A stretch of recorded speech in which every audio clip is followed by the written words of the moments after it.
Start. नमस्कार, मी धनंजय लेले Doha कतारवरून बोलतोय. तुम्हाला मी सगळ्यांना खूप मिस करतोय. जेवढे लोक आहात तुम्ही सगळ्यांना हाय. मला तिथे यायचं होतं पण जमलं नाही. पण रविदादांनी आणि मकुदादांनी सॉलिड आयडिया काढली आहे. ते म्हणाले की व्हिडिओ क्लिप पाठव आणि तुझा मेसेज दे. सो थँक्यू रविदादा, मकुदादा. ही आयडिया माझ्या डोक्यात कधीच आली नव्हती.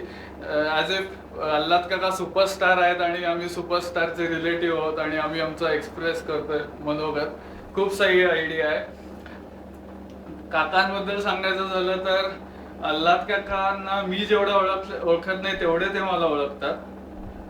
पप्पांच्या बदलीच्या निमित्ताने आम्ही बरीच गावं फिरलो आणि त्यांच्यापासून दूर होतो. पण जेव्हा केव्हा ते सुट्टी द्यायचे तेव्हा आम्ही सॉलिड धमाल केलेली आहे.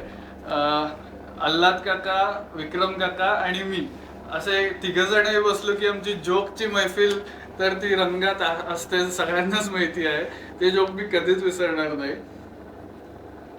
सायंटिस्ट म्हणजे नक्की काय हे मला अल्लाद काकांकडूनच समजलं. जवळजवळ 4थी-5वीत असताना मला बरीच क्युरिओसिटी होती की सायंटिस्ट म्हणजे करतात तरी काय नक्की.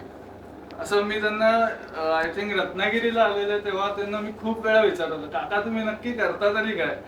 तेव्हा रविदादा एकदा नंतर म्हणाला वैतागून, ते भांडी घासतात म्हणून. तेव्हा मला थोडं वाईट वाटलं पण आता समजायला लागलं. इंजिनिअरिंग कॉलेजमध्ये मी बऱ्याच जणांना सांगितलेलं आहे की तुम्हाला माहिती नसेल काका, पण मी बऱ्याच जणांना सांगितलं की अल्लाद काका म्हणून माझे आहेत जे BRCचे इलेक्ट्रॉनिक्स आणि टेलिकम्युनिकेशनचे हेड आहेत. ह्या बायोडेटावर माझ्याशी बरेच मित्रांनी, हुशार मित्रांनी ओळख केली, त्याबद्दल थँक्यू. अजून व्हॅल्युएबल काहीतरी सांगायचं झालं तर काकांच्याकडून मला करिअर गायडन्स मिळालेला आहे. इंजिनिअरिंग नंतर सगळीच मुलं जशी कन्फ्युज असतात तसं मी पण होतो. आणि तेव्हा मी खास काकांना भेटायला गेलेलो तेव्हा त्यांनी अगदी प्रेमाने आणि शांतपणे मला सांगितलं काय करायला पाहिजे, काय नाही करायला पाहिजे. त्याचा आता मला फायदा होतोय.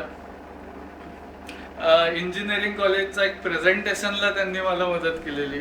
एक युबिक्विटस कॉम्प्युटिंग म्हणून एक प्रेझेंटेशन होतं. ते इतकं भारी होतं की माझ्या टीचरला पण समजलं नाही ते. त्यावर सॉरी, मी ते नीट एक्सप्लेन करू शकलो नाही कारण तो फार हायफाय विषय होता. बट हा टोटली अशा सगळ्या ज्या नवीन नवीन गोष्टी आहेत. अजून एक होतं ते प्रोटॉन कोलायडर, जे आता जेनिवामध्ये त्यांनी एक्सपेरिमेंट केला. तर आता जेव्हा ती मुलं म्हणाली अरे हे माहितीये का तुला, म्हटलं हे मला 6 वर्षापूर्वी आधी माहितीये. तर अशा छोट्या छोट्या प्रसंगांमध्ये मला तुमची खूप आठवण येते आणि अजूनही येतच आहे. अजून काका मी तुम्हाला खूप मिस करतोय, तुम्हाला सर्वांना मिस करतोय. जमलं तर कधीतरी या दोहाला आणि आपण इथे पण आपली जोकची मैफिल जमवू. थँक्यू.